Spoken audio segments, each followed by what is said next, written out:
পুরুলিয়ার অযোধ্যা সার্কিট তো আমরা অনেকেই ঘুরেছি, কিন্তু এই পুরুলিয়াতেই যে আরো কত সুন্দর সুন্দর অব্বির জায়গা আছে তার খোঁজ আর কজনই বা রাখি। এর আগের এপিসোডে আপনাদের আমি নিয়ে গিয়েছিলাম পুরুলিয়ার বরণতিলেক এবং ঝাড়খণ্ডে অবস্থিত মাইথন ড্যামে, আর এই এপিসোডে আপনাদের আমি নিয়ে যাব পুরুলিয়ার পাঞ্চেত ড্যাম এবং গড় পঞ্চকোটে। আর তারপর শেষ রাতে আমরা গিয়ে উঠেছিলাম শুশুনিয়া পাহাড়ের পাদদেশে খুবই জনপ্রিয় মুরুদবাহা ইকো রিসর্টে। তাহলে চলুন দীর্ঘায়িত না করে শুরু করা যাক আজকের গল্প থুরি ব্লগ। নমস্কার বন্ধুরা, কেমন আছেন সবাই? সবাইকে স্বাগত জানাচ্ছি আজকে আরও একটা নতুন ট্রাভেল এপিসোডে। আজকে এই মুহূর্তে আমরা দাঁড়িয়ে আছি একদম পাঞ্চেত ড্যামের উপরে। এই দেখতে পাচ্ছেন পাঞ্চেত রিজার্ভার, তার উপরেই কিন্তু পাঞ্চেত ড্যামের উপর থেকে রাস্তা চলে গেছে। আর আমরা যাব ওই যে ওই পাশে দেখতে পাচ্ছেন শির উঁচু করে দাঁড়িয়ে আছে গড় পঞ্চকোট। আমরা এখন চলে যাব মাইথন ড্যাম থেকে ওই গড় পঞ্চকোটের দিকে। সময় লাগছে মোটামুটি 1 ঘন্টা মতো। এটা কিন্তু আগের আমাদের ইউটিউবের ট্রাভেল এপিসোডের কন্টিনিউয়েশন। এর আগের এপিসোডে আপনাদের দেখিয়েছি আমরা গিয়েছিলাম বরণতিলেকের সূর্যাস্ত আপনাদের দেখিয়েছি। ওখানে কিন্তু আমরা ছিলাম মহুলবন হিল ভিউ রিসর্টে। আপনারা যারা এর আগের ভিডিওটা দেখেননি তারা কিন্তু আমি ডেসক্রিপশানে লিঙ্ক দিয়ে দেবো, ওখানে ক্লিক করে দেখে নিতে পারেন। আর এই ব্লগটা আমি শুরু করতে চলেছি এই স্পট থেকে। আমরা কিন্তু এখন জাস্ট আগের এপিসোডের লাস্টে দেখিয়েছিলাম আমরা মাইথন ড্যাম ভিজিট করেছি, মাইথন লেকে নৌকা বিহার করেছিলাম। ওখান থেকে আমরা আধা ঘন্টা গাড়ি চালিয়ে এখন চলে এসেছি ওই যে আমাদের গাড়ি রাখা আছে। এখন তো দাঁড়িয়ে আছি পাঞ্চেত ড্যামের ওপরে, দারুণ ভিউ লাগছে। ডান দিকটায় কিন্তু পুরো প্রশস্ত পাঞ্চেত লেক, পাঞ্চেত জলাধার। দূরে কিন্তু এর শেষ আমি দেখতে পাচ্ছি না। এটা কিন্তু সামহাও ঘুরে ঘুরে কোনোভাবে মাইথন ড্যামের লেকের সাথে কানেক্টেড, কিন্তু দূরে কিন্তু শেষ পয়েন্ট কোথায় আমি দেখতে পাচ্ছি না। আর এইখান থেকে কিন্তু আরও এক পাশে যদি তাকাই, দূরে মাথা উঁচু করে দাঁড়িয়ে আছে কিন্তু গড় পঞ্চকোট পাহাড়। আমরা কিন্তু এখন এইখান থেকে চলে যাব গড় পঞ্চকোট পাহাড়ে, আর সময় লাগবে মোটামুটি 25 মিনিট মতো। চলুন যাওয়া যাক।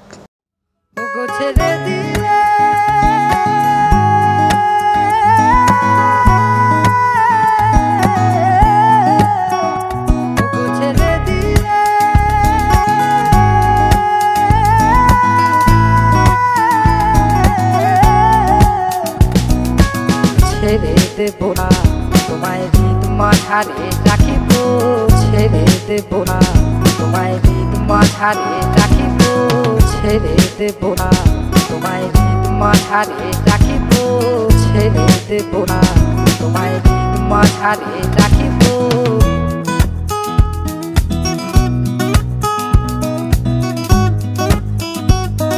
মাইথন ড্যাম তো আগেও গিয়েছি, কিন্তু এই পাঞ্চেত জলাধার বা পাঞ্চেত ড্যামের উপরে কিন্তু আমার এই ফার্স্ট টাইম। আমি কিন্তু খুব মিস করছি আগে কেন আসিনি এখানে। এত সুন্দর লাগছে, এত বড় জায়গা। আমি কিন্তু শেষ প্রায় 10 মিনিট ধরে ড্রাইভ করেই যাচ্ছি, এই রাস্তাটা শেষ হচ্ছে না। তার আরও একটা কারণ আছে, কারণ এখানে কিন্তু স্পিড লিমিট 20 লেখা ছিল, তাও আমি 30-35-এ চালাচ্ছি, তাতে কিন্তু রাস্তা আর শেষ হচ্ছে না। আর এই ড্যামের ওপর দিয়ে যে রাস্তা, এটা তো একদম ঝকঝকে তকতকে একটা রাস্তা। আর দুপাশে তাকালেই কিন্তু দারুণ ভিউ।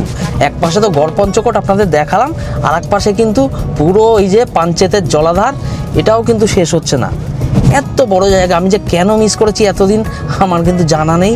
আর অবশ্যই কিন্তু আমি চাইবো আপনারা যারা এসব দিকে আসছেন, হ্যাঁ, বরন্তি বা গড় পঞ্চকোটের দিকে ঘুরতে, তারা কিন্তু কোনোভাবেই পাঞ্চেত ড্যামটা মিস করবেন না। হ্যাঁ, মানছি এখানে হয়তো ওইভাবে বোটিং হয় না, পিকনিক হয় না, ওরকম একটা কমার্শিয়াল ভাবটা এখানে নেই, কিন্তু এই যে র নেচার, এটাকে ফিল করতে গেলে কিন্তু আপনাদের আসতেই হবে এই পাঞ্চেত ড্যাম ঘুরতে। এই দেখুন এরকম একটা জায়গায় বাদিকটায় গাছপালা নেই, এখানটা থেকে কিন্তু পুরো সামনে দেখা যাচ্ছে পুরো ফাঁকা প্রশস্ত এরিয়া, সামনেই কিন্তু ক্ষেত। হ্যাঁ, ওই ধান কাটা হয়ে গেছে, লাড়াগুলো এখন পড়ে আছে। আর তার ব্যাকড্রপে বিশাল গড় পঞ্চকোট পাহাড় কিন্তু মাথা উঁচু করে দাঁড়িয়ে আছে। আহা, কি সুন্দর লাগছে, তাই না? এরকম রাস্তা দিয়ে সেলফ ড্রাইভ করে যেতে কিন্তু দারুণ লাগবে। আর যারা বাইকার্স আছেন তারাও কিন্তু দারুণ মজা করবেন। এই ভেতরের রাস্তাটা, সরু রাস্তাটা আঁকে বাঁকে হয়ে চলে গিয়েছে সামনে গড় পঞ্চকোটের দিকে। আর বিভিন্ন জায়গা থেকে যখন উঁকি মারবে না এই গড় পঞ্চকোট পাহাড়, ওহ, এ কি বোঝাবো, না আসলে কিন্তু বোঝা যাবে না দাদা। বরন্তী গড়পঞ্চকোট সার্কিটে যারা আসছেন তারা কিন্তু অবশ্যই এই গড়পঞ্চকোটে একবার হলে আসবেন। এটা কিন্তু পুরোপুরি একটা ঐতিহাসিক জায়গা, আর বিভিন্ন জায়গাগুলো কিন্তু এখন এক্সক্যাভেশন করে বার করা হচ্ছে। বিভিন্ন স্পট আমি দেখতে পাচ্ছি ওদিকে, এবং আমার কিন্তু সামনের দিকেও প্রচুর স্পট আছে যেগুলো কিন্তু এক্সক্যাভেশন করে আস্তে আস্তে বের করে আনা হচ্ছে। এটা একটা সাধু উদ্যোগ সরকারের পক্ষ থেকে। আর এই মুহূর্তে আমার সামনেই কিন্তু আছে গড়পঞ্চকোটের একমাত্র জীবিত পঞ্চরত্ন মন্দির। গড়পঞ্চকোট আসলে কিন্তু আপনারা গাড়ি পার্কিং করে প্রথমেই এই পঞ্চরত্ন মন্দিরের সামনে আপনারা আসবেন, এবং এটাই কিন্তু আপনার চোখে প্রথম পড়বে। এই দেখুন আমার পিছনে, এই হচ্ছে গড়পঞ্চকোটের পঞ্চরত্ন মন্দির। আচ্ছা, প্রচণ্ড খিদে পেয়েছে আমাদের। ওই কাকার হোটেলে অলরেডি আমি আমার ওয়াইফকে বসিয়ে এসেছি। চলুন আগে খাওয়া দাওয়াটা সেরে নিই, তারপর কিন্তু আস্তে আস্তে ঘুরিয়ে দেখাবো আপনাদের এখানকার বিভিন্ন স্থানগুলি। এই আমরা চলে এসেছি কিন্তু দুপুরে লাঞ্চ করবার জন্য আজকে কাকার হোটেলে। লাস্ট টাইম কিন্তু দোল পূর্ণিমার সময় এসেছিলাম, তখন কিন্তু এখানে ব্রেকফাস্ট করেছিলাম। এবারের মতো কিন্তু লাঞ্চ করব। আগেরবার কথা দিয়ে গিয়েছিলাম যে এখানেই লাঞ্চটা করব। এখানে কিন্তু প্রচুর হোটেল আছে যেখানে আপনারা ব্রেকফাস্ট লাঞ্চ এসব করতে পারবেন। তো আজকে তো 25শে জানুয়ারি 2025, শীতকালের সময়, তাই কিন্তু প্রচণ্ড ভিড়ভাড়টা চারপাশে, প্রচুর বিকিকিনি হচ্ছে ছোটোখাটো দোকানে, আর খাওয়া দাওয়ার জন্য কিন্তু প্রচুর হোটেল আছে। আজকের মতো আমরা এখানে লাঞ্চ করছি, চলুন লাঞ্চটা দেখাচ্ছি আপনাদের। কাকা, আজ তো দোকানে খুব ভিড় দেখছি। আজকে যেহেতু 25শে জানুয়ারি, হ্যাঁ, শীতকালে সবাই ঘুরতে আসছে। শীতকাল, শনিবার তার মধ্যে, হ্যাঁ, আর সেই জন্যই হয়তো বেশি ভিড়। খাওয়া দাওয়া মোটামুটি শেষের দিকে নাকি? খাওয়া দাওয়ার মোটামুটি শেষের দিকে, মানে আমাদের সে অর্ডারের উপরে ডিপেন্ড করে। তো অর্ডার যেমন পাই তেমনি রান্না করে। তাহলে রান্না করে দেবে? হ্যাঁ, এখন যদি কেউ রান্না করে, দেশি খাঁচাতে যেমন দেশি মুরগি দেখুন আছে, খাঁচা সঙ্গে সঙ্গে কেটে রান্না করে দিই। আচ্ছা, আমরা তো একটা দেশি চিকেন নিলাম, এক প্লেট পোলট্রি চিকেন নিলাম, কত করে পড়ছে বলো? ওইটা আপনার বিভিন্ন ধরনের, বিভিন্ন দিন বিভিন্ন রেট থাকে। আচ্ছা, ঠিক আছে। কোনো দিন আজকে যেমন রেট হচ্ছে 4 পিস 80 টাকা দেশি পোলট্রি চিকেন। আচ্ছা, আর দেশি চিকেন আমি আপনাকে আজকে 100 টাকায় 4 পিস খাওয়ালাম। আচ্ছা, আর ভাতটা 100 টাকা মিল। হ্যাঁ, মানে ভেজ মিল যেটা সেটা 100 টাকা, তার সাথে এক্সট্রা হচ্ছে এই পোলট্রি বা দেশি। ভেজ মিলে থাকছে আপনার আলু পোস্ত, ডাল, ভাত, একটা মিক্স সবজি, চাটনি, পাঁপড়, আলু ভাজা, বেগুনি। কেউ যদি স্পেশাল ধরো খাসির মাংস অর্ডার দিতে চায় তাহলে আমরা রান্না করে দিই, এবং সেটা কাঠের উনুনে রান্না হয়। এই দেখুন পুরো কাঠের উনুনে, এখানেই কিন্তু কাঠের উনুনে রান্না হয়। কেজি প্রতি 120 টাকা খাসির মাংস, পোলট্রি 100 টাকা। আচ্ছা, আমরা কিন্তু লাস্ট টাইম দোলের দিন এসেছিলাম, এখানে ব্রেকফাস্ট করেছিলাম। কাকাকে বলে গিয়েছিলাম যে এখানে নেক্সট টাইম আসলে কাকার দোকানে লাঞ্চ করব। তো আজকে লাঞ্চ করব, চলুন দেখাচ্ছি আপনাদের খাবারগুলো কীরকম হয়েছে। শেষার দিক কিন্তু এত খিদে পেয়েছিল, বসা মাত্র 5 মিনিটের মধ্যে মানে মোটামুটি প্লেট খালি। এই দেখুন, সত্যি এক্সট্রা আমার ভাত এত লাগবে। খিদে পেয়েছিল, একটু দাও বাচ্চা। এটা তো মিল সিস্টেম, এক্সট্রা ভাত লাগলে আবার পাওয়া যাবে, তাই তো? আপনার কি বলছে 80 টাকা মিল? তো 100 টাকা, 100 টাকা বলে। তো আপনি যত খাইতে পারেন। ও, যত খুশি খেতে খান, পারো একদম তত খাবে। পেট চুক্তি, পেট ভরা অবধি কিন্তু আপনি যত খুশি খাওয়ার চান ওনারা কিন্তু দিয়ে দেবে। আমরা একটা নিয়েছি দেশি মুরগির মিল, তার সাথে ভেজ মিল তো আছেই, আর তার সাথে 1 প্লেট দেশি মুরগি, যেটা হচ্ছে 100 টাকা করে এক্সট্রা। আর এখানে আছে একটা পোলট্রি, এই দেখুন, এটা কিন্তু পোলট্রি 4 পিস আছে 80 টাকা। এখানে দেশি মুরগি 4 পিস আছে, এটা একটু ছোটো ছোটো পিস কিন্তু হার্ডি পিসগুলো হবে, ওর জন্য আমি পোলট্রিটা নিলাম, কারণ আমার মেয়ে খাবে, ও কিন্তু বাচ্চা। তো এটা কিন্তু পড়ছে 100 টাকা করে। তার সাথে নিরামিষ যেটা ভেজ মিল, এটা কিন্তু 1 প্লেট পুরোটা হচ্ছে 100 টাকা। রাইস কিন্তু একদম সরু রাইস, এই দেখুন একদম ফাইন রাইস, পেট চুক্তি, আপনি যতক্ষণ অবধি খুশি খেতে পারেন। এই তুমি তো খাবারটা খেলে, উফ, কেমন এত হয়েছে বলো? পেটে খিদে ছিল, এত জোর খিদে পেয়েছিল বলার কথা না। তাই খাওয়ার যতক্ষণ প্লেট এলো আমার সামনে, আমার মনে হয় ও আস্তে আস্তে আমার খাওয়া শেষ হয়ে গেছে, আমার আর আমার মেয়ে। খাওয়ার অসাধারণ ছিল। হ্যাঁ, পেটে তো এখন চুহু দৌড়াচ্ছে, সব খাবারই ভালো লাগার কথা, একদম। কিন্তু দেখে কিন্তু মনে হচ্ছে খাবারটা না না, যথেষ্ট সত্যি ভালো, গরম হয়েছে। গরম সার্ভ করা হয়েছে, খুব আর ভালো। একদম গরম গরম সার্ভ করা হয়েছে কিন্তু। চলুন খাওয়া দাওয়া শুরু করি।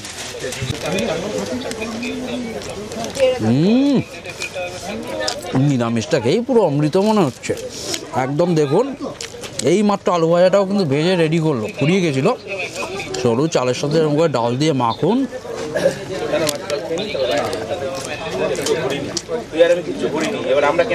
খিদের পেটে অমৃত, পুরো অমৃত। মাংস অবধি যেতে পারবো কিনা জানি না। এরপর আছে আলু পোস্ত, এখানে আছে মিক্স ভেজ, এটাকে হয়তো আছে স্কিপ করতে হবে, আর তার সাথে আছে বড়া। আচ্ছা, এবার দেশি মুরগির পালা। প্রথমে একটু দেশি মুরগির ঝোলটা দিয়ে ভাতটা টেস্ট করি।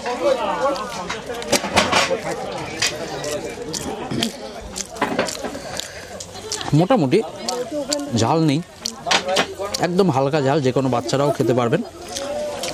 তার সাথে এই হলো গিয়ে দেশি মুরগির লাল লাল ঝাল ঝাল পিস। এটা কিন্তু জেনারেলি খাসিতে দেখা যায়। এ দেখুন চর্বি, এই হচ্ছে অরিজিনাল দেশি মুরগি। আর বেশি তেল দিবে, মাছটা বেশি তেল দিবে। স্বর্গীয়, দারুণ দারুণ। দুরন্ত একটা খাওয়া দাওয়া করলাম কাকার হোটেলে। তারপর কাকার, তুমি ভাইপো তাই তো? হ্যাঁ। কাকার ভাইপো এই যে গণেশ বাউল, এই দাদা আমাদের ঘুরিয়ে দেখাবে। বাউড়ি বাউড়ি গণেশ বাউড়ি, এই দাদার সাথে কিন্তু আমরা ঘুরে দেখব আশেপাশের কয়েকটা স্পট। রিসেন্টলি কিন্তু গভর্নমেন্ট থেকে উদ্যোগ নিয়ে এক্সক্যাভেশন করছে এই স্পটগুলো। দেখুন জঙ্গল টঙ্গল কেটে সরিয়ে কিন্তু একদম দুর্দান্ত স্পটগুলো জেগে উঠেছে। এই যে আমি ক্যামেরাটা ঘুরিয়ে দেখাচ্ছি, এই দেখুন। প্রথমে এটাই যাবো নাকি ওখানে চলুন, ওইখানে যাবো তাই তো? চলুন।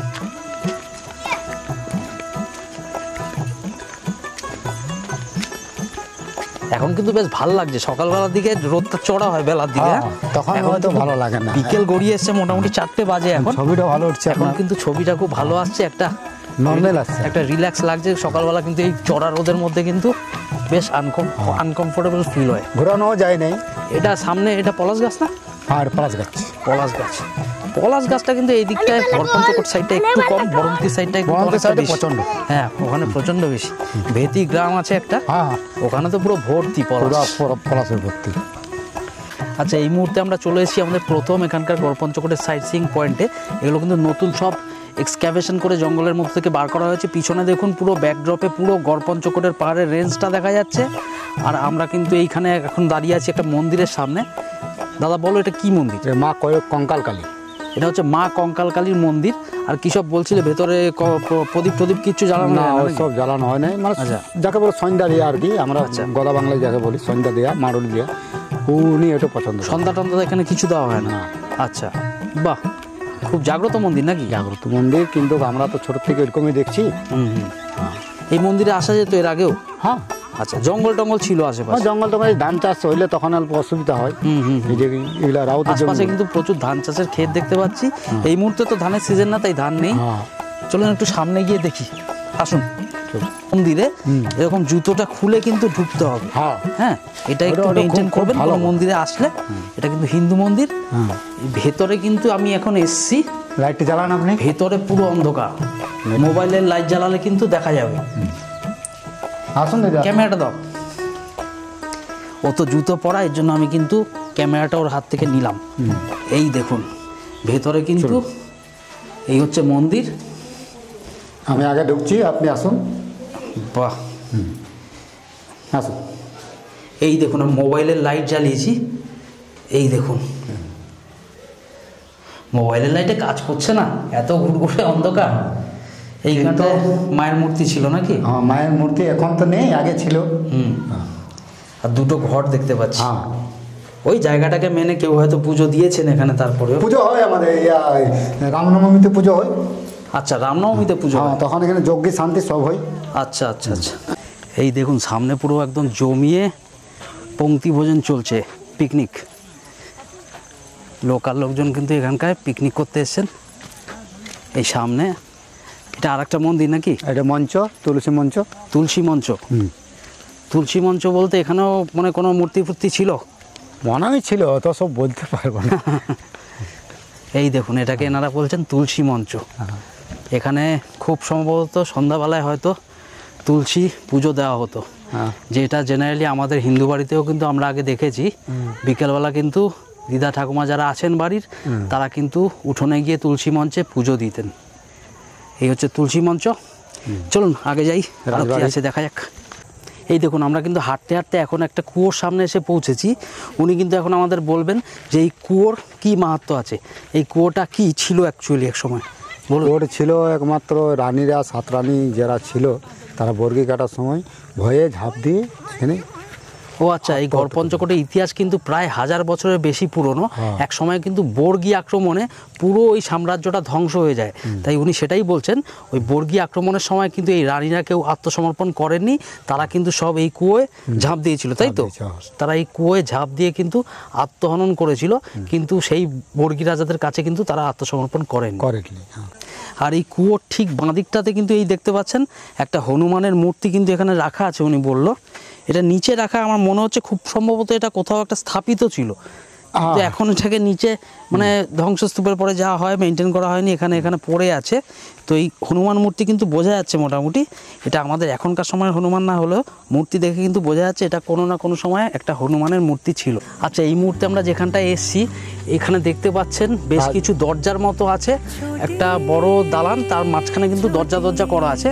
তো উনি যেটা বলছেন এটা কিন্তু এক সময় রাজমহল ছিল, তাই তো? এখানে জমিদার বা রাজা যাই বলুন তাদের কিন্তু ঘরে ঢোকার এটা গেট ছিল। আর এর ঠিক পিছনেও কিন্তু আমি দেখতে পাচ্ছি অনেক পুরনো ইটের পাঁচিল। তো হতে পারে এক সময় সেটা আরও হয়তো উঁচু লেভেল অবধি দুর্গ টাইপের কিছু ছিল। তো এখন তো সঠিকভাবে বলা সম্ভব নয়, 1000 বছর আগেকার ইতিহাস। তো এখানে আসলে কিন্তু আপনারা একটা উপলব্ধি করতে পারবেন অনেক পুরনো ইতিহাসের পাতা উল্টালে যেরকম হয় সেরকম কিন্তু সব কিছু আপনাদের সামনে একদম দৃশ্যমান হয়ে উঠবে। এই দেখতে পাচ্ছেন গড়পঞ্চকোটের একদম পাহাড়ের পাদদেশে কিন্তু এখানে আছে চারুলতা রিসর্ট। এই রিসর্টটা কিন্তু বিশাল জায়গা নিয়ে অবস্থিত। আর যদি গড়পঞ্চকোটের একদম পাদদেশের ভিউ ভালো মতো পেতে চান বা এর আশপাশটার ভিউ পেতে চান তাহলে কিন্তু আপনাকে একটু বেশি পয়সা খরচ করলেও এখানেই কিন্তু থাকতে হবে। আর এই রিসর্টের সাথেই কিন্তু লাগোয়া আছে একটা বড় টাওয়ার। সামনে একটু দেখিয়ে দাও টাওয়ারটা। এই টাওয়ারে উঠে কিন্তু চারপাশের একটা অনবদ্য ভিউ আপনারা পেয়ে যাবেন। এই হচ্ছে চারুলতা রিসর্ট। আচ্ছা, নিচের যে সমস্ত সাইট আপনাদের দেখালাম ওখানে তো যে কেউ যেতে পারবেন, বয়স্ক মানুষরাও যেতে পারবেন। আর উপরের দিকে কিন্তু কিছুটা উঠে আসলে আছে এই দুর্গা মন্দির। আর প্রায় আধা ঘন্টা ট্রেক করে যদি আপনারা উঠতে পারেন তাহলে কিন্তু ওই ওপরে আছে রাম মন্দির, তাই তো? এই দুর্গা মন্দিরটাও কি ওই সময় সব? হ্যাঁ, সব একই সময়। আচ্ছা, এই দেখুন পাহাড়ের কত ওপরে এসব জায়গায় দুর্গা মন্দির, আরও অনেক ওপরে আছে রাম মন্দির। এটা কিন্তু একটা পুরো সভ্যতার গল্প। এখানে লোকাল কারো কাছে কিন্তু দোকানে আপনারা বই চেয়ে নিতে পারেন, সেখানে কিন্তু বইয়ের পাতায় চোখ বুলিয়ে আপনারা জেনে নিতে পারবেন এখানকার টোটাল যে ঐতিহাসিক সভ্যতা ছিল এক সময় সেই গল্পটা। এই দুর্গা মন্দিরটা চলুন একটু দেখিয়ে দিই আপনাদের। এখানেও মূর্তি কিছুই তো নেই এখন? না, মূর্তি কিছু নেই এখনো। এই দেখুন কত 1000 বছর আগের পুরানো ইতিহাস। এই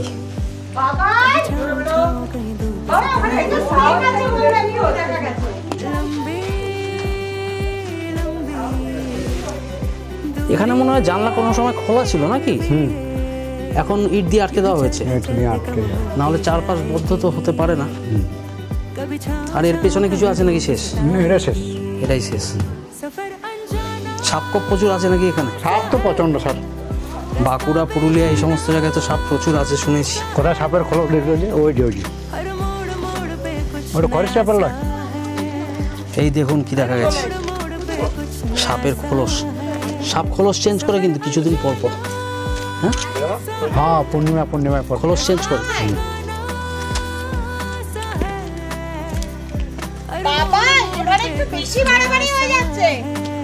ঘুরবেন কি? চলুন এক পাশ ঘুরে নিই।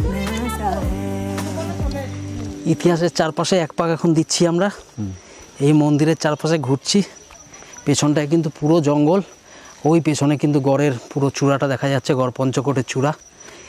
এই পাহাড়ের ওপাশটাতেই পাঞ্চের ড্যাম, তাই তো? ওই পাঞ্চের ড্যাম হয়ে একটু আগে আমরা এসছি অলরেডি এখানে রাস্তা দিয়ে। সময় লাগলো আধা ঘন্টা মতো। এই দেখুন সূর্য কিন্তু আর কিছুক্ষণ পরেই অস্ত যাবে।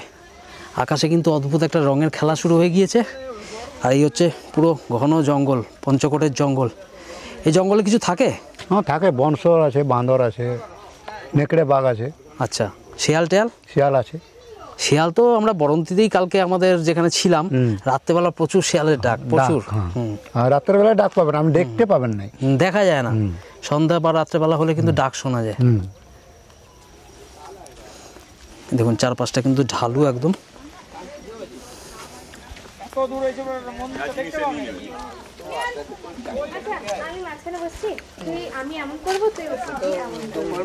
আচ্ছা, আলো কিন্তু একদম কমে এসছে, তাই জন্য আজকে কিন্তু আমরা আর জয়চণ্ডী হিলটা কভার করতে পারছি না। এই মুহূর্তে আমরা আছি সেই গড়পঞ্চকোটেই। আর গড়পঞ্চকোটে যেটা সব থেকে বেস্ট দ্রষ্টব্য, মানে যেটা এখনও টিকে আছে এত কিছু ধ্বংসের ইতিহাসের মধ্যে, সেটা হচ্ছে এই রাধাকৃষ্ণ মন্দির বা পঞ্চরত্ন মন্দির। এটাই কিন্তু গড়পঞ্চকোটের একমাত্র জীবন্ত ইতিহাস আজকের দিনে দাঁড়িয়ে।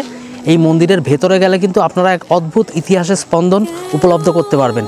দেখতে পাচ্ছেন এখানে চারপাশটা, এখানে কিন্তু প্রচুর মানুষ আসেন যারা উপরে যেতে পারেন না হেঁটে, আর এখানে এসে কিন্তু নিজেদের মধ্যে গ্রুপের সাথে ফটোগ্রাফি করেন। তাই যারাই গড় পঞ্চকোট ঘুরতে আসছেন তাদের কিন্তু দেখতেই পারবেন অন্তত একটা ফটোগ্রাফি এই পঞ্চকোট মন্দিরের সামনে দাঁড়িয়ে।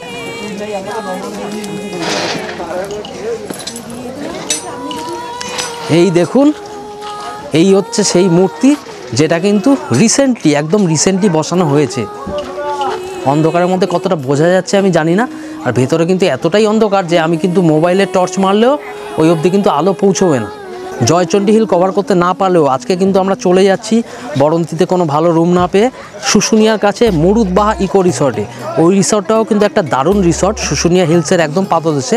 কালকে চেষ্টা করব শুশুনিয়া পাহাড়ের কিছু দৃশ্য আপনাদের সাথে শেয়ার করতে, আর আশেপাশে যদি লোকাল কোনো সাইট সিইং পয়েন্ট থাকে সেটাও কভার করব, আর তারপর আমরা পৌঁছে যাব কলকাতায় আমাদের বাড়িতে।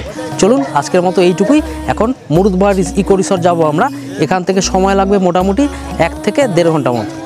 গুড মর্নিং বন্ধুরা, সবাইকে সুপ্রভাত জানাচ্ছি আজকে বাঁকুড়ার মুরুদবাহা ইকো রিসর্ট থেকে।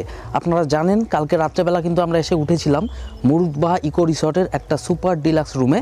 তো এই মুহূর্তে কিন্তু ভোরবেলা আজকে উঠে কিন্তু প্রথমেই আমি যেটা করেছি আমার গাড়িটা ওয়াশ করে নিয়েছি। কাল কিন্তু গড় পঞ্চকোটে প্রচণ্ড ধুলো খেয়েছিল গাড়িটা, গড় পঞ্চকোট মাইথন আমরা কালকে ট্রিপে আপনাদের দেখিয়েছি সেগুলো। আর এই দেখুন, এই হচ্ছে আমার পিছনে সেই মুরুদবাহা ইকো রিসর্টের একটা সুপার ডিলাক্স এসি রুম। তো এই মুহূর্তে আমরা ব্রেকফাস্ট সেরে নিচ্ছি। কাল রাত্রেবেলা কিন্তু খাওয়ার দাওয়ার আমরা পুরো শেষ করতে পারিনি। আলু পোস্ত, মিক্স ভেজ এগুলো কিন্তু বেঁচে গিয়েছিল। আমরা 1 প্লেট চিকেন থালি আর 1 প্লেট কিন্তু ভেজ থালি নিয়ে নিয়েছিলাম। তো আজকে ওনাদের বললাম যে আমাদের শুধু 6টা রুটি দিন আর আমার মেয়ের জন্য 1 প্লেট ম্যাগি দিন, তাতেই কিন্তু আমাদের হয়ে যাবে। তো আমরা এখন কালকে রাতের সেই আলু পোস্ত, মিক্স ভেজ যেগুলো কিন্তু দুর্দান্ত টেস্টি হয়েছিল, তার সাথে 3টে 6টা রুটি দুজনের জন্য অর্ডার করে দিয়েছি। এখন সেই ব্রেকফাস্ট করব, তারপর ছোট্ট করে আপনাদের রুম ট্যুরটা দেখাচ্ছি। আর এর আশেপাশের এই যে মুরুদবাহা ইকো রিসর্টের যে গার্ডেন পার্ক এরিয়া সেগুলোও কিন্তু আপনাদের দেখাচ্ছি, সঙ্গে থাকুন। তো আজকের মতো ব্রেকফাস্ট আমাদের কমপ্লিট। দারুণ একটা ব্রেকফাস্ট করলাম, একদম রুটি, সব জায়গায় কিন্তু পাওয়া যায় না এটা। তো আমরা কিন্তু অ্যাসিডিটির জন্য অ্যাভয়েড করি, সকালবেলা তেল মশলা অ্যাভয়েড করি একটু। তো এই মুহূর্তে আমি দাঁড়িয়ে আছি মুরুদবাহা ইকো রিসর্টের একদম রিসেপশানের সামনে। ওই দেখুন আমার পিছনে বিথিকা বলে নাম লেখা আছে, ওখানে রিসেপশান, ওখানে আমার গাড়িটা রাখা আছে। আমরা এক্ষুনি কিন্তু একটু পরে চেক আউট করে যাব আপনাদের এই জায়গাটা দেখিয়ে। দেখতে পাচ্ছেন বিভিন্ন জায়গায় এখন কিন্তু শীতকাল, এরকম ফুল লাগানো হয়েছে বিভিন্ন জায়গায়। ওই সামনে দেখুন, ওইখানেও কিন্তু জায়গায় জায়গায় কিন্তু ফুল গাছ লাগানো হয়েছে। রিসেপশানের সামনে প্রচুর গাঁদা গাছ আমি দেখতে পেলাম। কী যে সুন্দর লাগছে না, কী যে সুন্দর লাগছে। এই রিসর্টে আসুন, মানে একটা দিন আসুন, শুধু একটা দিন এসে থেকে যান কলকাতা থেকে আউটিংয়ে, দারুণ লাগবে। আর যদি হাতে সময় থাকে তাহলে তো 2টো দিন থাকলে এই শুশুনিয়া পাহাড়টা একদম সামনে, ওটাও আপনারা ট্রেক করে ঘুরে আসতে পারবেন। রিসেপশন এরিয়া থেকে আরেকটু এগিয়ে আসলেই কিন্তু সামনে দেখতে পাচ্ছেন একটা পুকুর বা তালাব আছে। এখানে কিন্তু প্রচুর শালুক ফুল ফুটে রয়েছে আমরা দেখতে পাচ্ছি। অনেকেই কিন্তু এটাকে পদ্ম ভেবে ভুল করেন, এটা কিন্তু কোনোভাবেই পদ্ম ফুল নয়, এটা কিন্তু শালুক ফুল। আর তার ঠিক পেছনেই একটা চিলড্রেন্স পার্ক দেখা যাচ্ছে, ওখানে কিন্তু দোলনা, স্লিপ সব কিছু রয়েছে। সকালবেলা কিন্তু আমি মেয়েকে নিয়ে গিয়েছিলাম, তারপরে কিন্তু আমরা ব্রেকফাস্ট সেরে এখন এই জায়গাটা একটু ঘুরে দেখছি। আর দেখুন পার্কের ঠিক পিছনে বাঁকুড়ার দ্বিতীয় সর্বোচ্চ শৃঙ্গ শুশুনিয়া পাহাড়। এই শুশুনিয়া পাহাড় কিন্তু একদম এখান থেকে ভালোভাবে চাক্ষুষ করতে পারবেন আপনারা। আর এই শুশুনিয়া পাহাড়ের পাদদেশেই কিন্তু গড়ে উঠেছে এই মুরুদবাহা ইকো পার্ক অ্যান্ড রিসর্টস। এখানে যারা যারা থাকছেন না, যারা কাছাকাছির থেকে আসছেন, তারাও কিন্তু এখান থেকে ঘুরে যেতে পারবেন। এন্ট্রি ফিজ লাগছে মাত্র 30 টাকা, তার বিনিময়ে কিন্তু আপনারা এই মুরুদবাহা ইকো পার্ক থেকে ঘুরে যেতে পারবেন, খুব ভালো লাগবে। আর যদি রাত্রেবেলা এখানে থাকুন বা রাত্রেবাস করেন তাহলে তো দুরন্ত একটা অভিজ্ঞতা হতে চলেছে আপনাদের। আপনারা একদিন থেকে পরের দিন একটু শুশুনিয়া হিলসটা ট্রেক করুন। ট্রেকিং তো সবসময় সম্ভব নয়, গরমকালে প্রচণ্ড গরম থাকে, অন্য সময় ট্রেক করুন, ট্রেক করে আবার পরের দিন কিন্তু দুপুর বাড়ি ফিরে চলে যান। আচ্ছা, এই মুহূর্তে আমরা চলে এসেছি মুরুদবাহা ইকো রিসর্টের একটা 4 বেডের ডিলাক্স রুমের এখানে। তো এখানে কিন্তু 4 বেডের একটা রুম, আর শুধু রুম নয়, রুমের সাথে কিন্তু আমরা দেখতে পেলাম একটা ডাইনিং হল আছে। এখানে দেখুন একটা ওপেন ব্যালকনি আছে, চলুন ঢুকে দেখাচ্ছি। এখানে কিন্তু মাত্র 5টা সিঁড়ি উঠেই এরকম একটা কমন প্যাসেজ পেয়ে যাবেন। এখানে আপনারা আপনাদের জুতো বা কিছু ব্যাগ ট্যাগ রাখতে হলে রাখতে পারবেন। আর ওখান থেকেই কিন্তু বারান্দাটা বাইরে থেকে দেখা যাচ্ছিল, ওখানে একটা ওপেন ব্যালকনি রয়েছে। আর এখানে কিন্তু রুমের মধ্যে ঢুকেই একটা মস্ত বড় ডাইনিং এরিয়া, যেখানে দেখতে পাচ্ছেন ডাইনিং কাম ড্রয়িংও বলতে পারেন। এখানে আপনারা বন্ধুবান্ধব আসলে বা গ্রুপে আসলে কিন্তু আড্ডা মেরে আপনাদের রাতের সময়টা কেটে যাবে। আর এই হচ্ছে বিশাল একটা 4 বেডের রুম। রুমে ঢুকেই দেখতে পাচ্ছেন দুখানা চেয়ার রাখা আছে, এখানে একটা সিঙ্গেল বেড রাখা আছে, মাঝখানে একটা ডবল বেড রাখা আছে, ও পাশে আর একটা সিঙ্গেল বেড। তো এই রুমে 4 জন কিন্তু আরামসে অ্যাকোমোডেট করতে পারবেন। আর এক্সট্রা কোনো কট যদি লাগে, এক্সট্রা একজন যদি কেউ আসেন, তাহলে কিন্তু ওনারা আরেকটা ব্যবস্থা করে দেবেন কটের পাশেই, কারণ এখানে কিন্তু ওপেন স্পেস যেটা বলে সেটা কিন্তু প্রচুর আছে। আর এই হলো গিয়ে একটা এসি, এসিটা কিন্তু 1.5 টনের একটা এসি, এই রুমটাকে ঠান্ডা রাখার জন্য যথেষ্ট। এখানে দেখতে পাচ্ছেন টিভি আছে, সেট টপ বক্স আছে, সব কিছু চলে। আপনারা রুমে চেক ইন করার পর ওনারা কিন্তু রিচার্জ করে দেবেন। আর এখানে কিন্তু মস্ত বড় ওয়ার্ড্রোব, এইদিকে একটা ওয়ার্ড্রোব আছে, ওপাশে আরেকটা ওয়ার্ড্রোব আছে, নিচে একটা ড্রয়ার টাইপ করা রয়েছে। আর এ পাশটায় একদম চলে আসলে এখানে একটা মস্ত বড় ওয়াশরুম। কতটা স্পেস নিয়ে ওয়াশরুম দেখুন, মানে আমাদের এখনকার ফ্ল্যাট বাড়িতে যেরকম সাইজের ওয়াশরুম হয় সেই সাইজ ধরলে কিন্তু তার ডবল প্রায়। আর সব কটা রুমের বাইরেই কিন্তু প্রচুর গ্রিনারি পেয়ে যাবেন আপনারা। স্পেশালি যদি বসন্তকালে আসেন, আমরা কিন্তু দোলের সময় আবার এই মুরুদভা ইকো রিসর্টে আসছি, আমাদের রুম বুকড আছে। স্পেশালি বসন্তকালে আসলে কিন্তু চারপাশে প্রচুর পলাশের গাছ পেয়ে যাবেন, চারপাশটাকে যেন পলাশের লাল রঙে লাল হয়ে থাকবে। এই মুরুদভা ইকো পার্কের সেন্ট্রাল পজিশনে কিন্তু একটা মস্ত বড় গার্ডেন এরিয়া আছে। এই গার্ডেন এরিয়া দেখতে পাচ্ছেন এরকম কিন্তু মাঝখান দিয়ে রাস্তা গিয়েছে ঘুরে ঘুরে, আর দুপাশে কিন্তু পুরো একদম কাটিং করে প্রচুর ফুলের গাছ এবং বিভিন্ন রকমের পাতাবাহারি গাছ লাগানো রয়েছে। আর এই গার্ডেনের পাশে পাশে কিন্তু চিলড্রেন্স প্লে এরিয়া রয়েছে। এই দেখুন, এগুলো কিন্তু বিভিন্ন রকমের চিলড্রেন্স রাইড। এখানে একটা রাইড দেখতে পাচ্ছি, ওখানে আরেকটা রাইড স্লিপ দেখতে পাচ্ছি, পিছনে আরেকটা স্লিপ দেখতে পাচ্ছি, এবং শুধু এখানে নয় বিভিন্ন দিকে, ওপাশে দেখুন, ওপাশে আরেকটা স্লিপ দেখতে পাচ্ছি। মানে যারা বাচ্চা সহকারে আসবেন কলকাতা থেকে হোক বা লোকাল মানুষজন, তারা কিন্তু প্রচুর আনন্দ করতে পারবেন এখানে, কারণ বাচ্চাদের জন্য কিন্তু এখানে প্রচুর স্পেস আছে। ওই দেখুন সামনে আরও কিছুটা জায়গা, ওখানে কিন্তু আরেকটা স্লিপ দেখা যাচ্ছে। আচ্ছা, এর ওপাশটায় কিন্তু একটা জায়গা আছে যেখানে কিন্তু রিসর্টের বসন্ত উৎসব পালিত হয় বসন্তের সময় বা দোলের সময়। চলুন ওই জায়গাটাও আপনাদের ঘুরিয়ে আনি। এই মুহূর্তে আমরা যেই জায়গাটায় আছি এটা কিন্তু এই মুরুদভা ইকো রিসর্টের একটা প্রাইম এরিয়া বলতে পারেন।